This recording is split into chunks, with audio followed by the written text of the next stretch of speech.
Mi esposa me engañaba y fingí que yo también tenía a otra. Ella perdió la cabeza, pero mi verdadera venganza será entregarle los papeles de divorcio justo en Navidad. Espero que tengas algo de tiempo y un refrigerio porque esta historia va a ser muy larga, ya que los eventos que siguen abarcan desde finales de 2019 hasta la semana pasada. Según las reglas, todos los nombres han sido modificados aquí. Bien, aquí está la historia de fondo. Claudia y Mateo se conocieron durante el verano en que ambos tenían 16 años, cuando los dos trabajaban como voluntarios en un programa comunitario de la ciudad de Sevilla. Empezaron siendo esos amigos que discuten por cualquier cosa, y sin saber cómo, terminaron convertidos en la pareja que siempre estaba del mismo lado. A los 20 años decidieron empezar una relación formal, un amor joven, pero tan sólido que despertaba la envidia cariñosa de sus amigos. A los 24, Claudia y Mateo se casaron en una pequeña ceremonia en la iglesia de San Miguel, el mismo lugar donde solían verse después de clases. Nada lujoso ni extravagante, solo la familia, algunos amigos y deseos sinceros. Para ellos, eso bastaba. Claudia era una maestra de primaria llena de vocación, dulce pero increíblemente responsable. Mateo, un año mayor, trabajaba como técnico mecánico en un gran taller de automóviles de la ciudad. Ninguno era rico, pero ambos se esforzaban cada día por construir un hogar estable basado en trabajo y comprensión mutua. Tuvieron dos hijos, Álvaro, de 21 años, estudiante de ingeniería eléctrica en la universidad, y Leo, de 16, un chico apasionado por el fútbol y la guitarra. Una familia de 4, tranquila, imperfecta y feliz. Los vecinos siempre los veían como la familia modelo, de esas que uno imagina que estarán juntas para toda la vida. Durante casi 2 décadas, Mateo fue el principal sostén económico. No porque Claudia no trabajara, sino porque él quería que ella tuviera tiempo para el hogar y para dedicarse a la enseñanza, algo que realmente la hacía feliz. Él salía de casa al amanecer y regresaba tarde, a veces después de jornadas extras reparando coches urgentes. Hubo semanas en las que llegaba cuando Leo ya estaba dormido, pero Claudia jamás se quejaba. Ella sabía que su marido hacía todo por la familia. Pero a finales del año pasado, las cosas cambiaron. Un accidente menor en el taller dejó a Mateo con un ligamento roto en la rodilla derecha, obligándolo a someterse a cirugía y tomar una larga baja para recuperarse. El que nunca había podido estar quieto se vio obligado a detener todo, su trabajo, su rutina activa y el orgullo que siempre sintió por su fuerza laboral. Durante los días en el hospital, Mateo intentaba mostrarse tranquilo, pero Claudia veía claramente la preocupación en sus ojos. Le inquietaban las finanzas, le preocupaba convertirse en una carga, y temía que ahora todo recayera sobre los hombros de su esposa. Y Claudia, también empezó a agotarse. Entre las clases, recoger a los niños, organizar las cuentas y cuidar de un marido que no podía moverse con normalidad, la presión comenzó a cambiarla. Nadie lo decía, pero la tensión se fue colando poco a poco en cada comida, en cada conversación cotidiana. Mateo se volvió irritable, y Claudia parecía más ocupada que nunca. Todavía se querían, pero aparecieron pequeñas grietas. Grietas que, en una familia común, se podrían haber reparado, si no hubiera llegado lo que estaba por venir. Y todo empezó con un detalle aparentemente pequeño. A Claudia le aumentaron las horas de trabajo, tuvo que quedarse más tiempo en la escuela y empezó a cenar con compañeros después de las reuniones de profesores. Mateo no le dio importancia al principio, pero no sabía que ese era el inicio de todo el derrumbe. El cambio en Claudia no fue repentino. Entró en su vida como una bruma ligera, difícil de ver al principio, pero imposible de ignorar con el tiempo. Unos 2 meses después de la operación, cuando Mateo todavía caminaba lento y con muletas, Claudia empezó a hablar más de reuniones imprevistas en la escuela. Explicaba que había que preparar el nuevo semestre, ajustar planes de clase, apoyar al equipo docente. Sonaba completamente razonable. Hasta que las reuniones empezaron a durar hasta las 9 de la noche. Al principio Mateo confió. Siempre había confiado en ella y nunca tuvo motivos para dudar. Pero cuando el reloj rozaba las 10 varias noches seguidas y Claudia aún no llegaba, una sensación nueva empezó a surgir en su pecho, la duda. Claudia regresaba a casa con un perfume distinto, no el aroma suave de siempre. A veces tenía el pelo un poco desordenado y las mejillas más rojas de lo usual. Y cuando Mateo preguntaba, ¿qué cenaste hoy? Ella respondía rápido, ay, los compañeros pidieron algo, comí un poco en la escuela. Sin mirarlo a los ojos, pero lo que más inquietaba a Mateo no era que ella llegara tarde, sino cómo Claudia empezó a llevar su teléfono a todas partes. Antes lo dejaba en la cocina, o incluso lo olvidaba en la sala. Ahora lo tenía siempre con ella, en el dormitorio, en el baño, incluso mientras cocinaba. Cada vez que sonaba una notificación, Claudia se sobresaltaba ligeramente. Sus dedos se apuraban a revisar la pantalla y a bloquearla tan rápido que Mateo no alcanzaba a ver nada. Luego empezó a cambiar la contraseña del móvil. Una noche, Mateo bromeó, hace tiempo no veo las fotos del viaje a la playa. ¿Me prestas tu teléfono un momento? Claudia se detuvo medio segundo. Solo medio segundo. Pero bastó para que Mateo sintiera que algo invisible acababa de levantarse entre ellos. Ella sonrió, intentando parecer natural. Mañana, sí. Mi móvil casi no tiene batería. Pero en la pantalla aún se veía claramente un 40%. La actitud de Claudia también cambió de manera evidente. Abrazaba menos a Mateo, le preguntaba menos cómo se sentía, ya casi no se sentaba con él a ver una película por las noches. Antes solía acariciar suavemente su rodilla y preguntarle si todavía le dolía, animándolo a seguir con la rehabilitación. Pero últimamente, esos gestos de cariño habían desaparecido por completo. Incluso en las noches en que Mateo quería abrazarla, Claudia siempre tenía una excusa. Hoy estoy agotada. Mañana tengo clase temprano. No me aprietes, me duele la espalda. Hubo ocasiones en las que incluso se tensaba cuando él le ponía una mano en el hombro, algo que jamás había pasado antes. Mateo empezó a darse cuenta de que ya no formaba parte de la vida de su esposa. Claudia siempre estaba apurada, siempre ocupada, siempre ausente, incluso cuando estaba justo delante de él. Una noche, Claudia entró a la casa casi a las 10, sonriendo mientras decía, hoy la reunión fue eterna, estoy rendida. Mateo intentó mantener la voz tranquila, una reunión hasta esta hora, ¿de verdad? Claudia se detuvo apenas un instante mínimo y luego asintió, sí, sí, de verdad. Pero en sus ojos, Mateo vio algo que jamás había visto en los 17 años juntos. Un destello de miedo, como si temiera que él siguiera preguntando. Esa noche, mientras Claudia se duchaba, Mateo se quedó solo en el sofá, con la habitación casi a oscuras y la luz de la calle filtrándose por la ventana. Sintió algo con una claridad dolorosa. La mujer que estaba en el baño seguía siendo su esposa, pero ya no era la Claudia de la que él se había enamorado durante media vida. Y su intuición le decía que, lo peor aún no había empezado. La sospecha de Mateo comenzó con señales pequeñas, pero la evidencia real, la que no dejaba espacio para excusas, llegó una noche que parecía completamente normal. Ese día, Mateo intentaba caminar sin muletas. Cada paso le dolía, pero quería avanzar por sí mismo. Durante un descanso, tomó su teléfono para ver fotos familiares. Y sin querer abrió Facebook. Llevaba meses sin usar redes sociales, pero lo primero que apareció en su muro lo dejó paralizado. Una foto en la que habían etiquetado a Claudia. Ella estaba al lado de un hombre, un compañero de trabajo del que Mateo jamás había oído hablar. Pero lo que le golpeó el pecho no fue él, sino la forma en que posaban. El hombre tenía un brazo sobre el hombro de Claudia, y la otra mano descansaba suavemente en su espalda baja, como si la cercanía entre ellos fuera algo habitual. Claudia sonreía, con las mejillas encendidas, una sonrisa que ella solía reservar para Mateo en los primeros años de matrimonio. El corazón de Mateo se encogió. Esa no era la típica foto entre colegas. Era una cercanía que no debería existir. Intentó abrir el perfil del hombre. Pero de inmediato apareció un mensaje: has sido bloqueado. ¿Por qué alguien con quien nunca había hablado tendría que bloquearlo? Mateo se quedó inmóvil unos segundos. Luego otros minutos. Y cuando el shock empezó a disiparse, hizo algo que nunca imaginó tener que hacer en su vida. Comenzó a buscar la verdad sobre la mujer en la que siempre había confiado sin dudar.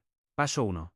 El registro de llamadas. Mateo inició sesión en la cuenta de la compañía telefónica, algo que él mismo había gestionado desde que contrataron el plan familiar.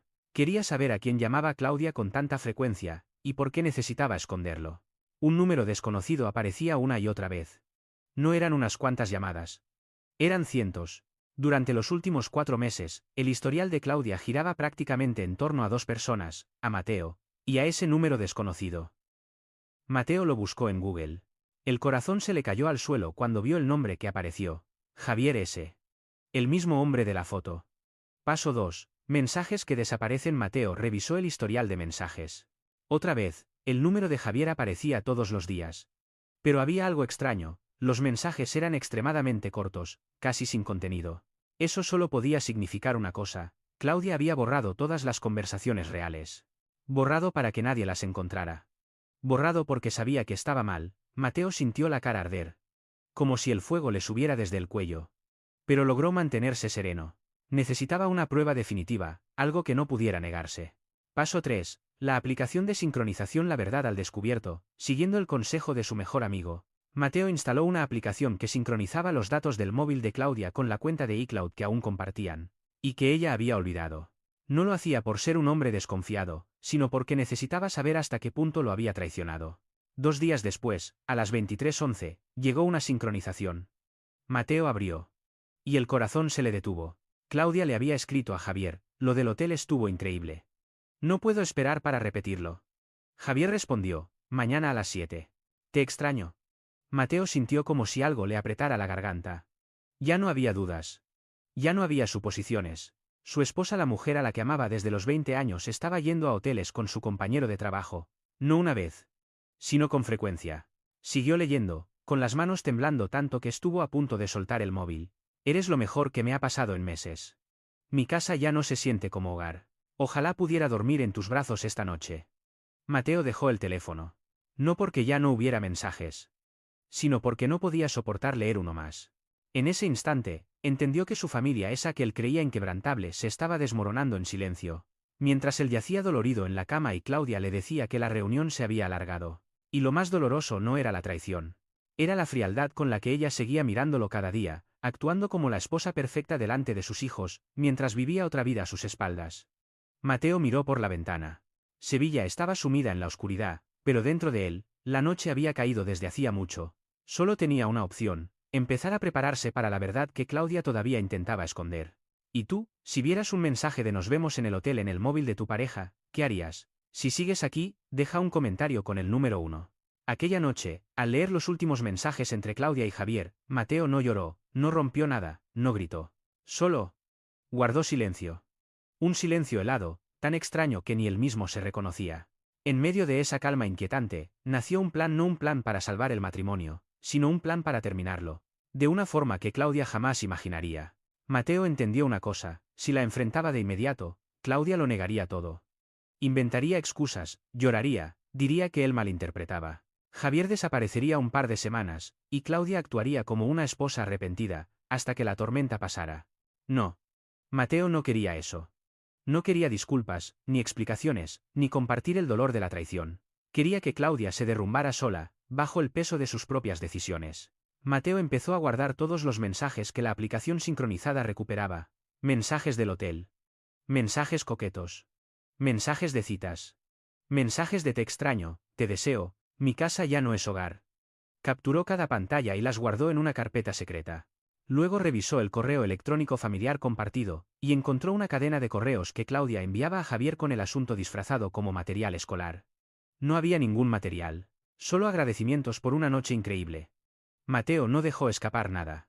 Incluso revisó el historial de ubicaciones de Google de Claudia, donde se mostraba claramente que ella había estado en un hotel al menos 6 veces. Mateo cambió todas sus contraseñas: correo, Facebook, iCloud, incluso la del sistema de la puerta de casa.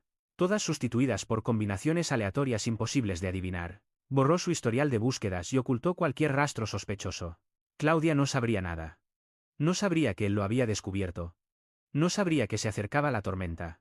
Entonces Mateo decidió vengarse con aquello que Claudia más temía: ser traicionada de la misma manera en que ella lo había traicionado a él. Comenzó a cambiar su rutina. Salía de casa 1 hora antes. Llegaba más tarde que Claudia. Llevaba el móvil siempre encima.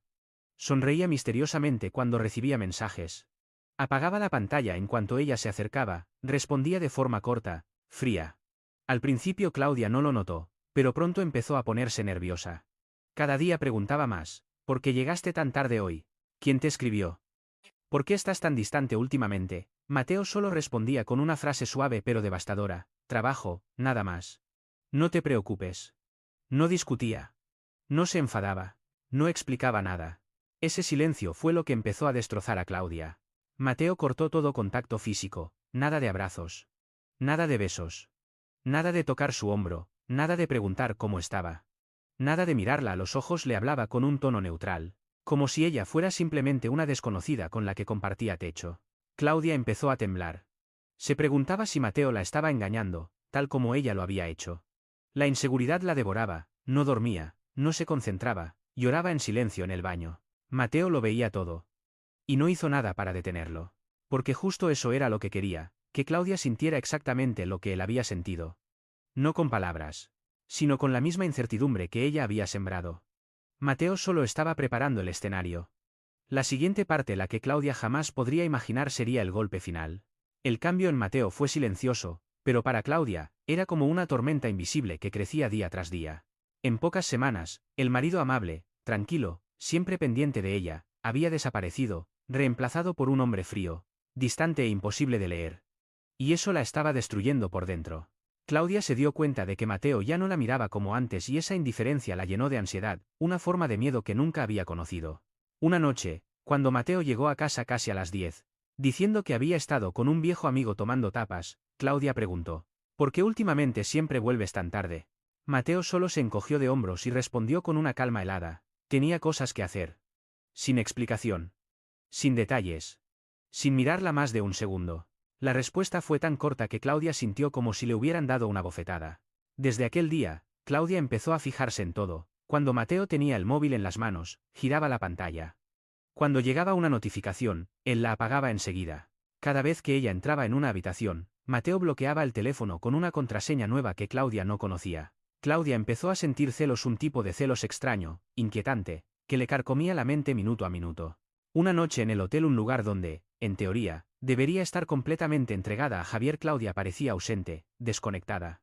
Javier lo notó. Cuando acababan de acostarse, él le tomó suavemente el brazo. Claudia, ¿qué te pasa? No eres la misma de siempre. Ella guardó silencio un buen rato antes de soltar: Mateo. Creo que tiene a otra. Javier soltó una risa corta. ¿De qué hablas? Si eres tú la que está aquí conmigo. Pero Claudia no sonrió. Se giró hacia un lado, con la voz temblorosa: ha cambiado por completo. Sale temprano, vuelve tarde. No me toca. No me pregunta nada. Es como si ya no estuviera en este matrimonio. Javier le tomó la mano, intentando tranquilizarla. Claudia, estás imaginando cosas. Mateo no es el tipo de hombre que se atrevería a... Pero Claudia lo interrumpió: no. Lo siento. Lo noto. Está frío como el hielo. Igual que cuando yo empecé a alejarme de él. Javier guardó silencio. Y en ese momento, Claudia entendió algo que nunca quiso admitir: entre más miedo tenía de perder a su marido, más evidente se volvía su propia traición. Aún así, aunque estaba aterrada, aunque el pánico la consumía, Claudia seguía viendo a Javier. Seguía yendo al hotel. Seguía enviando mensajes llenos de deseo. Seguía llevando una doble vida en la sombra, temiendo perder a Mateo, pero incapaz de soltar a su amante. Porque la verdad era esta: Claudia lo quería todo. Quería a Javier para llenar un vacío emocional. Y quería a Mateo por estabilidad, por la familia, por la imagen de buena esposa. Pero cuanto más intentaba aferrarse a ambos, más se le escapaba todo de las manos. Empezó a perder el sueño. Cada vez que Mateo decía ya vuelvo, el corazón se le apretaba como si alguien lo estrujara. Intentaba actuar normal, pero el miedo la llevaba a hacer cosas de manera casi instintiva. Revisar los bolsillos del abrigo de Mateo. Fisgonear el historial del coche, vigilar cada mensaje que él recibía, quedarse de pie junto a la ventana, esperándolo como una esposa desesperada, y cada vez que veía a Mateo sonreír mirando la pantalla, el estómago se le retorcía. Javier le dijo más de una vez: si te causa tanto miedo, deja a Mateo. Pero Claudia negó con la cabeza. No puedo. No quiero perderlo. Aquella frase le supo amarga a Javier, pero aún así no se apartó. Al contrario, se aferró más a ella. Todo lo que Claudia estaba viviendo, los celos, el pánico, el temor constante a perder a su marido, era exactamente lo que Mateo quería. Ella creía que Mateo la estaba engañando. Creía que él la había dejado de amar. Creía que estaba a punto de perderlo. Pero la verdad era mucho más cruel: Mateo lo sabía todo. Mateo lo veía todo. Y estaba preparando el siguiente movimiento, uno que haría que Claudia se derrumbara con la misma intensidad con la que ella había roto su corazón. Mateo ya no dudaba. Ya no sufría. Había pasado de la herida al acero frío, a una calma cortante. Si Claudia quería vivir con dos caras, entonces Mateo se encargaría de que todos vieran ese segundo rostro, y no lo haría con palabras. No con confrontaciones. Sino con una verdad imposible de negar. Durante casi una semana, Mateo pasó cada noche solo en el despacho. Solo encendía la lámpara del escritorio, cuya luz amarilla caía sobre montones de hojas gruesas, como si estuviera armando un expediente criminal. Los mensajes sobre encuentros en el hotel, el historial de llamadas secretas, los correos disfrazados como material escolar, las fotos en las que aparecían demasiado cerca, los mapas con las ubicaciones GPS, los chats donde planeaban engañar a su marido, las capturas de la aplicación de seguimiento. Lo organizó todo en orden cronológico y lo colocó dentro de 10 carpetas gruesas, cada una de casi 2 centímetros, suficiente para que cualquiera entendiera toda la historia sin que Mateo dijera una palabra. Etiquetó cada carpeta con un mismo título: Claudia M. Registro completo de infidelidad. Sin adornos, sin rodeos, sin explicaciones, solo la verdad desnuda. Mateo nunca fue un hombre impulsivo. Cada uno de sus movimientos estaba calculado con una precisión escalofriante. Preparó las carpetas y escribió el nombre de cada destinatario, 1. Los padres de Claudia. Los que siempre presumían de su hija dulce y ejemplar. 2. Sus dos hermanas, siempre diciendo que Mateo era el marido perfecto. 3. El colegio donde trabajaba Claudia. Una institución privada famosa por promover una imagen impecable de sus docentes. 4. La empresa donde trabajaba Javier, con una política estricta que prohibía relaciones íntimas entre compañeros. 5. Las amigas más cercanas de Claudia, a quienes ella siempre contaba que tenía el matrimonio ideal. 6. Los padres de Javier, una familia católica tradicional enemigos, declarados de la infidelidad. Mateo quería una sola cosa, que no quedara un solo lugar donde Claudia pudiera esconderse. Que no quedara una sola persona que pudiera defenderla. No envió los documentos enseguida. Esperó al viernes, cuando todos tendrían tiempo para leerlos. Fue a la oficina de correos, colocó cada carpeta dentro de una caja rígida y pidió envío urgente con firma obligatoria del destinatario. La empleada le preguntó: ¿Son documentos de trabajo? Mateo sonrió ligeramente: sí. Documentos muy importantes. Al salir de la oficina, observó cómo las cajas desaparecían detrás de la puerta, y por primera vez en meses, sintió el pecho más liviano. 2 días después, Mateo vio la primera señal. Claudia recibió una llamada de su madre mientras estaba en la cocina. La voz de la mujer era tan fuerte que Mateo escuchó cada palabra. ¿Cómo pudiste hacer esto? Dios mío, Claudia. Claudia palideció al instante. Las piernas le temblaron. La mano le vibraba tanto que casi deja caer el teléfono. Antes de que pudiera reaccionar, comenzaron a llegar mensajes de su hermana. Luego llamadas de su mejor amiga. Luego un correo del colegio: solicitamos una reunión urgente. Claudia rompió a llorar allí mismo, en mitad del salón. Mateo no dijo nada. Solo bebía su café, tranquilo, como si no tuviera nada que ver con aquello. Esa noche, Claudia miró a Mateo con unos ojos llenos de desesperación. Mateo, tú enviaste todo, ¿verdad? Él dejó la taza sobre la mesa. Yo no fui el primero en mentir. Claudia se desplomó, cubriéndose el rostro mientras sollozaba sin control. Pero Mateo ya no sentía lástima. Solo pensó: esto es solo el comienzo. Aún no has visto nada. Aquel año, la Navidad que debería haber sido un momento de familia y calidez se convirtió en la noche que Mateo eligió para poner fin a casi 2 décadas de matrimonio. Toda Sevilla brillaba con luces festivas, música navideña y risas de niños.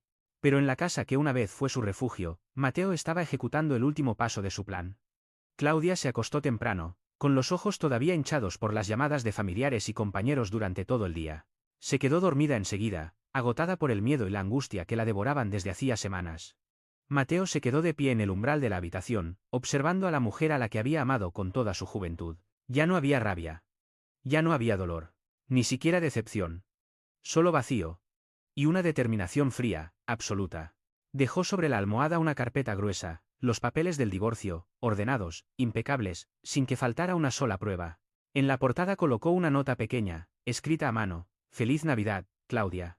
Sin discursos. Sin reproches. Sin intentos de explicar nada. Solo un deseo navideño tan cruel como un corte final que separa 2 vidas para siempre. Mateo se quedó quieto unos segundos. Sabía que cuando ella despertara, todo lo que había intentado ocultar se desmoronaría ante ella, su familia y todo su entorno. Volvió al despacho, donde varias cajas llevaban semanas listas. Dentro solo había ropa, algunas fotos de sus hijos, el reloj que le dejó su padre y su portátil. No mucho. Pero era todo lo que quería llevarse a su nueva vida. Mateo arrastró la maleta hasta la puerta, sin hacer ruido. Sin dejar señales de discusión. Sin necesidad de una despedida. Antes de cruzar el umbral, miró la casa por última vez. No con tristeza, sino con libertad. Las llamadas constantes del móvil despertaron a Claudia la mañana de Navidad. Extendió la mano, buscando a Mateo por costumbre. Pero a su lado solo había un espacio frío y vacío. Entonces vio la carpeta sobre la almohada. Su corazón se detuvo. La abrió con las manos temblorosas. Cada página era una puñalada directa a la realidad que ella había intentado negar: mensajes. Fotos. Correos. Reservas de hotel. Ubicaciones GPS, fechas, horas, pruebas imposibles de refutar. Y luego la nota: Feliz Navidad. Claudia rompió en un llanto desgarrador.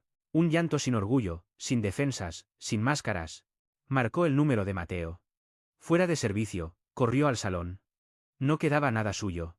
Mateo había desaparecido como si nunca hubiera existido en aquella casa. No pasó mucho tiempo antes de que sonara nuevamente el teléfono. Su madre, llorando y gritando: Has destruido tu familia. Has avergonzado a todos, Claudia. Su hermana le enviaba mensajes uno tras otro: Mateo lo envió todo. ¿Qué has hecho? Las amigas la borraron de inmediato. El colegio pidió una suspensión temporal. La familia de Javier llamó para insultarla sin piedad.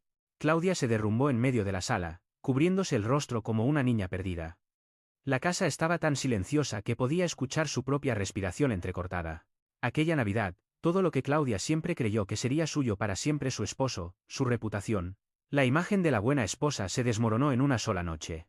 Y Mateo, él estaba afuera, bajo el frío cielo de Sevilla, empezando una vida nueva sin mirar atrás. Tras esa Navidad devastadora, Claudia entró en una espiral que jamás imaginó vivir. Cada mañana despertaba esperando que todo fuera una pesadilla, pero la realidad la golpeaba igual de dura. Mateo había desaparecido, su familia la rechazaba, sus amigos callaban, y su vida se hundía sin freno. 3 días después, Claudia recibió una citación para una reunión urgente en el colegio, pero ella ya sabía lo que venía. Todos la miraban diferente, ya no veían a la maestra Claudia, ejemplar, sino a la mujer del escándalo. El director dejó una carpeta sobre la mesa, más delgada que la de Mateo, pero suficiente para hacerla arder de vergüenza. Hemos recibido información sobre una conducta inapropiada por su parte. Este centro no puede permitirse una docente con una vida personal tan controvertida, especialmente una relación extramarital con un compañero casado. Claudia intentó mantener la compostura, aunque su voz temblaba. Por favor, déjeme explicar. El director la interrumpió, queda suspendida de inmediato. Estudiaremos la rescisión de su contrato. Claudia salió del colegio con las piernas temblando. No había dado ni 2 pasos cuando recibió un mensaje de una colega: a Javier también lo han despedido. Apretó el teléfono con tanta fuerza que le dolió la mano. Había destruido años de carrera, prestigio y respeto, todo por un hombre que ya tampoco tenía nada. Su madre ya no tenía el tono dulce de antes. Lloraba sin parar, y en cada videollamada repetía: ¿en qué estabas pensando? Nos has avergonzado frente a toda la familia. Su hermana fue todavía más directa: Mateo era el mejor marido que podías tener. Y lo tiraste todo por un tipo cualquiera. Te estás arruinando la vida. Las amigas o guardaban silencio, o enviaban mensajes fríos. No sé qué decirte. Lo que hiciste estuvo mal, Claudia. Nunca pensé que fueras así. Las mismas personas que celebraron su aniversario, que envidiaban su familia perfecta, ahora la evitaban como si fuera contagiosa. Claudia veía la lista de chats, solo había visto, pero ninguna respuesta. Una soledad honda y oscura la envolvió. Después de 7 días perdida, Claudia reunió el valor para escribirle a Mateo. El primer mensaje era simple: Mateo, lo siento. Por favor, habla conmigo. Silencio. Al día siguiente: de verdad estoy arrepentida. No entendí lo que estaba haciendo hasta que te fuiste. Silencio. Al tercer día: por favor, te lo ruego. ¿Podemos vernos? Solo una vez. Mateo seguía sin responder. Ese silencio fue lo que más la destruyó. Más que los insultos. Más que las acusaciones. Más que perder su trabajo. Intentó llamarlo, el número ya no existía. Buscó sus redes, estaba completamente bloqueada. Incluso sus 2 hijos solo le hablaban cuando era estrictamente necesario. Claudia empezó a desmoronarse. Sin trabajo. Sin reputación. Sin Javier, había desaparecido en cuanto lo despidieron, y lo más doloroso, sin el hombre al que una vez llamó mi vida entera. La verdad era esta. Claudia perdió a Mateo en el mismo instante en que le envió el primer mensaje a Javier. Solo que no quiso verlo. Ahora, sentada sola en una casa vacía, sin una sola pertenencia de Mateo a la vista, Claudia por fin tuvo que enfrentarse a la realidad más cruel. Mateo no se fue por rabia. Se fue porque ya no quedaba amor. Mientras Claudia se hundía en su propio derrumbe, Javier, su amante, también empezaba a recibir el peso completo de la situación que creyó que sería solo una aventura discreta. Y Mateo se había asegurado de que todo ocurriera exactamente así. Javier vivía con su madre después de haberse separado de su esposa hacía unos meses.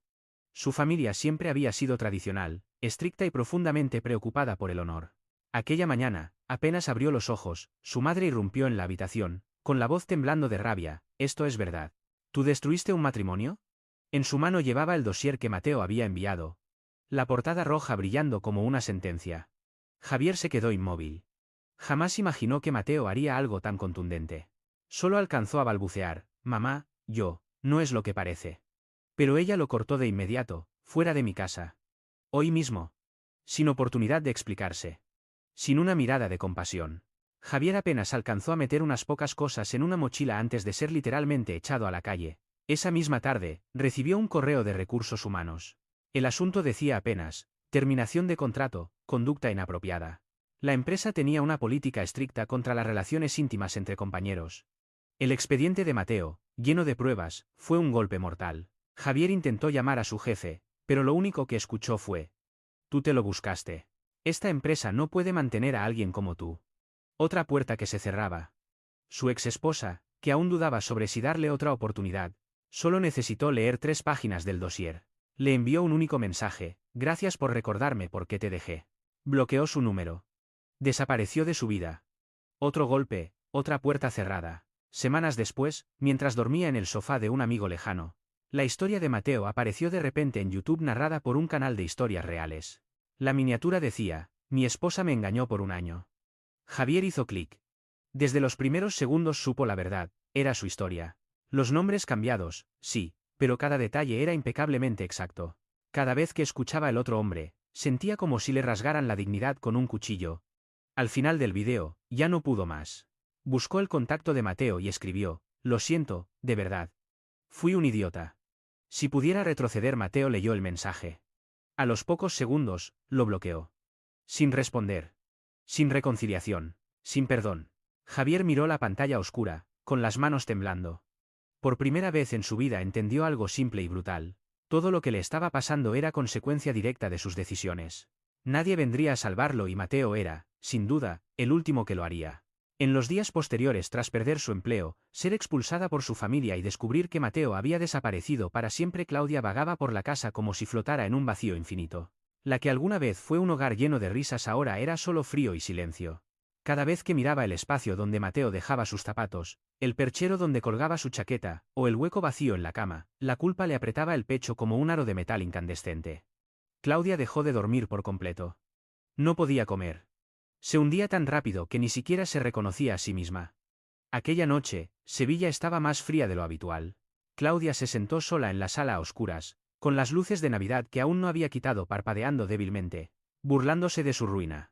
Miró la foto de boda en la pared, donde ella apoyaba la cabeza en el hombro de Mateo, sonriendo hacia un futuro que ahora estaba completamente destruido por sus propias manos. Las lágrimas empezaron a caer, incontenibles, sollozaba como una niña abandonada. En medio de la desesperación, Claudia entró en el dormitorio y abrió un cajón pequeño. Dentro había 2 frascos de pastillas para dormir que el médico le había recetado después del nacimiento de Leo. Los tomó. Las manos le temblaban. El corazón le golpeaba el pecho como si fuera a romperse. En aquel instante breve y oscuro, Claudia creyó que nadie la necesitaba ya. Ni Mateo, ni sus amigas, ni su familia, ni Javier. Un pensamiento equivocado, sombrío, pero para una mente rota, parecía la única salida. Y Claudia tomó las pastillas. Afortunadamente o cruelmente, según como se mire, su amiga de la infancia, Amalia, pasó por su casa tras recibir un mensaje desesperado de la familia. Al abrir la puerta, Amalia encontró a Claudia inconsciente en el suelo, con los 2 frascos vacíos tirados a su lado. La habitación estaba tan fría que parecía no quedar vida allí dentro. Amalia llamó a emergencias en pánico. La ambulancia llegó de inmediato, con las luces rojas y azules iluminando la calle tranquila de aquella noche. Los paramédicos actuaron rápido: oxígeno, suero, maniobras para evitar un paro cardíaco. Uno de ellos le dijo a Amalia: llegamos justo a tiempo. Un poco más tarde, y no lo contaría. Claudia fue llevada directamente a la UCI, vivió. Pero su alma estaba hecha pedazos. Despertó después de casi 18 horas, con la mente nublada y el cuerpo pesado. El médico explicó que necesitaría tratamiento psicológico prolongado. Ya no era una crisis, sino un trastorno severo tras un trauma profundo. Su familia, aunque enfadada, esperaba noticias fuera de la habitación. Su madre lloraba hasta tener los ojos rojos, pero no podía entrar. Sus hermanas estaban rígidas, incapaces de mirarse entre ellas. Pero la persona que Claudia más quería ver, no estaba. Con un hilo de voz, preguntó: ¿Mateo, vino? Su madre negó con la cabeza. Hija, él dijo que no. Claudia rompió en llanto, suave pero desgarrador. Cuando los médicos llamaron a Mateo para informarle la situación, él respondió con una calma tan fría que hizo estremecer al personal: hagan lo que tengan que hacer. Pero para mí, ella ya no existe. La familia de Claudia intentó llamarlo varias veces. Nunca contestó. Cada vez que dejaban un mensaje, Mateo respondía únicamente: yo me fui. No vuelvo atrás. Sin insultos. Sin odio. Solo la firmeza de alguien cuyas emociones habían muerto hacía mucho tiempo. Claudia sobrevivió. Pero escuchar a Mateo decir que ella ya no existe fue una herida más profunda que la muerte. 3 meses después del intento y tras un largo tratamiento psicológico, el proceso de divorcio finalmente llegó al Tribunal Familiar de Sevilla. Aunque el asunto se había manejado discretamente, el expediente que Mateo entregó a la corte no tenía nada de silencioso. Era un archivo de casi 300 páginas, completo, claro y absolutamente irrefutable. Mensajes del hotel. Mensajes de citas. Mapas GPS, historial de llamadas, correos íntimos. Fotos de ambos tomados de la mano en el pasillo oscuro de un hotel. Todo organizado como un informe profesional. El juez solo necesitó revisar una décima parte del expediente para entender el panorama completo. La ley española ya no castiga la infidelidad como antes, pero en temas de responsabilidad económica y custodia de menores, la culpa por adulterio sigue teniendo un peso importante. Claudia estaba sentada en la mesa de enfrente, demacrada, con el cabello recogido a toda prisa y ojeras profundas por los fármacos y el insomnio. No se atrevía a mirar a Mateo. No por miedo, sino porque sabía que en su mirada ya no quedaba ni una chispa de calidez. Mateo, en cambio, parecía otra persona, sereno, respetuoso, impecable, pero tan frío como una piedra. El juez leyó la conclusión. El tribunal reconoce que la ruptura del matrimonio se debe a infidelidad comprobada por parte de la demandada. Claudia agachó la cabeza. El tribunal continuó. La responsabilidad de la separación recae completamente en la demandada. Mateo no reaccionó. Ni una sonrisa. Ni alivio. Solo aceptación, helada. Claudia había esperado que el tribunal considerara su pérdida de empleo y su situación económica para obligar a Mateo a pagar una pensión mensual. Pero el juez repasó el expediente. Debido a la causa de la ruptura y a la evidencia presentada, el tribunal determina que el demandante no está obligado a pagar manutención conyugal a largo plazo. Solo un apoyo temporal de unos meses para que Claudia estabilizara su salud mental, lo mínimo exigido por humanidad. Claudia sintió que el mundo se desplomaba por segunda vez. Cuando preguntaron a quién quería vivir con él, Leo, 17 años, mucho más maduro tras todo lo ocurrido, miró al juez directamente y dijo con voz firme: «Quiero vivir con mi padre». Claudia sintió ese golpe como un cuchillo directo al pecho. Intentó sonreír débilmente, asintió, pero las lágrimas ya le corrían por la cara. Mateo puso una mano en el hombro de su hijo, tranquilizándolo con un gesto suave. El juez anotó: custodia física para el padre. La madre tendrá derecho a visitas supervisadas. Claudia no discutió. Sabía que no tenía fuerzas ni estabilidad para cuidar a nadie más que a sí misma, rota como estaba. El tribunal colocó los documentos frente a ambos. Mateo firmó primero, rápido, firme, sin dudar ni un segundo. Claudia miró el suyo durante mucho tiempo. La mano le temblaba tanto que tuvo que firmar 2 veces para acertar en la línea correcta. Cuando la tinta se secó, el juez dijo: «El matrimonio queda oficialmente disuelto». Mateo se levantó, hizo una leve reverencia al juez y al abogado. No miró a Claudia. No dijo una última palabra. No se despidió.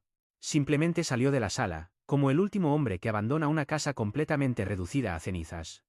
Al salir del tribunal, Mateo sintió algo extraño: ni felicidad, ni alivio, ni nostalgia. Era liberación. Por primera vez en años, respiró hondo sin sentir el pecho apretado. Y entonces el destino, silencioso, abrió otra puerta. Nina y Mateo habían sido amigos de la adolescencia. Ella lo había amado en secreto durante casi 25 años, pero como Mateo siempre estuvo con Claudia, su amor permaneció oculto, sin esperanza. Tras el divorcio, en una reunión con viejos amigos, Nina vio a Mateo entrar en la cafetería, más delgado, más serio, pero con una calma nueva en sus ojos. Se acercó y le tocó suavemente el hombro. «Mateo. ¿Estás bien?». Esa sonrisa leve, honesta, fue la primera vez en mucho tiempo que Mateo sintió que alguien lo veía de verdad, no como una víctima de infidelidad, sino como un hombre intentando levantarse otra vez. Desde ese día, empezaron a hablar más, luego a verse cada semana, y luego cada día. No hubo prisa. No hubo pasión desbordada. Solo 2 almas cansadas que se encontraron en el momento justo. Cuando Mateo le contó a Nina sobre su proceso de terapia, ella no se asustó ni se alejó. Al contrario, dijo: «Todos tenemos heridas. Lo importante es que tú estás dispuesto a enfrentarlas». Nina incluso asistió a algunas sesiones con él para entender cómo apoyarlo mejor, algo que Claudia jamás se había preocupado por hacer. Juntos aprendieron a comunicarse de forma sana, a no dejar que el pasado destruyera el futuro, a poner límites sin perder la conexión. Su amor nació de la paz, no de la euforia. Era el tipo de amor que Mateo nunca supo que necesitaba. 3 meses después, Mateo se mudó a un nuevo apartamento cerca del río Guadalquivir. Y Nina empezó a pasar cada vez más tiempo allí, primero con unos cuantos objetos personales, y luego con todo un armario y una estantería llena. La hija de 6 años de Nina, la pequeña Ana, se aferró a Mateo como si él fuera un refugio que había extrañado durante demasiado tiempo. Mateo no estaba acostumbrado a tener niños en casa. Leo ya era mayor, pero la inocencia de Ana le devolvía una calidez que él creyó perdida para siempre. Una noche, mientras los tres cenaban juntos, Ana se subió a su regazo y preguntó: ¿Puedo llamarte papá algún día? Mateo se quedó helado. Nina también. Pero él sonrió y le acarició el cabello: cuando tú quieras, princesa. Un año después del divorcio, Mateo y Nina celebraron una pequeña boda junto al río. Sin lujos, sin grandes fiestas, solo una ceremonia sencilla en la que Nina firmó oficialmente llevando el apellido de Mateo. En el expediente judicial, Mateo también presentó la solicitud formal para adoptar a Ana. Fue la primera vez, desde todo aquel infierno, que sintió que realmente estaba sanando. Mateo había pensado que su vida se había terminado cuando Claudia lo traicionó. Pero al lado de Nina y Ana comprendió que, a veces, un final cruel es la forma en que la vida abre un comienzo más hermoso. Un capítulo se cerró. Uno nuevo se abrió. Muchos meses pasaron desde el día del divorcio. Las vidas de las tres personas que alguna vez estuvieron unidas por un error se separaron en direcciones distintas, sin cruces, sin miradas, sin recuerdos capaces de sostener nada. Y a veces, el silencio entre quienes alguna vez fueron tan cercanos es el castigo más duro. Mateo se quedó en el balcón de su nuevo apartamento, mirando la luz de la mañana reflejarse en el Guadalquivir. Con una taza de café caliente entre las manos, sintió algo que creyó perdido para siempre: paz. Después del divorcio, se centró en su terapia, en reconstruirse a sí mismo más que en reconstruir lo que ya estaba muerto. Y eso lo ayudó a curarse más rápido de lo que muchos imaginaban. Con Nina y Ana, su vida comenzó un capítulo nuevo. No corrieron hacia la felicidad, la construyeron despacio: una cena juntos. Un pequeño viaje. Una tarde ayudando a Ana con los deberes. Una sesión de terapia en pareja para entenderse mejor. El día en que Nina adoptó oficialmente su apellido, lloró de felicidad. Y cuando Mateo firmó la adopción de Ana, la pequeña lo abrazó tan fuerte que casi no podía respirar. Mateo entendió: la traición lo destruyó. Pero el amor correcto lo devolvió a la vida. Hoy, es feliz, libre, estable. Y ya no vive bajo la sombra de un matrimonio que había muerto mucho antes de que él lo aceptara. Claudia, en cambio, vive ahora en un pequeño apartamento en un barrio tranquilo de Sevilla. Trabaja media jornada como asistente administrativa en una pequeña empresa, un trabajo repetitivo, sin presión, pero también sin nadie que realmente note su presencia. Nadie allí conoce su pasado, pero todos perciben que es una mujer callada, delgada, con una mirada siempre marcada por un leve temor difícil de explicar. Sus antiguos amigos prácticamente han desaparecido. Su familia la llama cada vez menos. Su hermana menor la visita de vez en cuando, pero las conversaciones siempre giran en torno a una sola pregunta: ¿estás bien? Y Claudia siempre responde con una sonrisa forzada. Por las noches, Claudia seguía sin poder dormir. No por Mateo, sino por la sensación de haber perdido la mejor versión de sí misma. Miraba su reflejo en el espejo y veía a una mujer que ni ella misma reconocía: débil, pálida, silenciosa, que iba al trabajo y volvía a casa como una sombra. Claudia intentó pedirle a Mateo una reunión varias veces después de recuperarse. Él nunca respondió. No por odio. No por rencor. Simplemente porque ya no le importaba. Y eso era lo que más le dolía. Después de ser echado de casa por su madre y perder su trabajo, Javier comenzó a vagar. Durmió en casa de amigos, luego en habitaciones baratas, y finalmente terminó viviendo en un cuarto húmedo y descuidado en las afueras. Ninguna empresa quiso contratarlo. Su reputación profesional quedó completamente destruida después de que el expediente de Mateo circulara en el sector. Su exesposa nunca regresó. Su familia dejó de hablarle. Javier aceptó trabajos temporales, carga de cajas, repartos, lo que fuera para sobrevivir día a día. Algunas noches veía de nuevo el vídeo de YouTube donde contaban la historia de Mateo. No para castigarse, sino para recordarse a sí mismo que cada decisión equivocada tiene un precio, y él lo había pagado con todo su futuro. Álvaro, de 21 años, y Leo, de 17, asistían a terapia regularmente para superar el shock de la infidelidad de su madre y la ruptura de la familia. Al principio sintieron rabia, luego tristeza, luego una mezcla caótica de emociones. Pero con el tiempo, ambos empezaron a sanar. Y hubo algo que nunca cambió. Se mantuvieron al lado de Mateo. No porque fuera perfecto, sino porque siempre fue honesto y jamás los abandonó, ni por un segundo. Leo vivía con Mateo y Nina, y poco a poco se abría a su nueva vida. Álvaro los visitaba con frecuencia, cenaba con ellos y jugaba con la pequeña Ana, a quien consideraba su hermana menor, aunque no compartieran sangre. Las heridas aún existían, sí, pero ya no sangraban cada vez que se mencionaban. Mateo, libre, en paz, con una nueva familia y una nueva vida. Claudia, delgada, silenciosa, solitaria, sin un lugar en la vida de nadie. Javier, desempleado, errante, convertido en la sombra de lo que fue. Los dos hijos, sanando, fuertes, de pie cada día un poco más. El final no siempre es justo, pero siempre refleja las decisiones de cada uno. ¿Y tú, después de escuchar esta historia, quién crees que merece más este final? ¿Piensas que el arrepentimiento de Claudia es suficiente? ¿Quieres que Mateo sea feliz para siempre junto a Nina? Déjame tu comentario con tu opinión, los leo todos. Nos vemos en la próxima historia.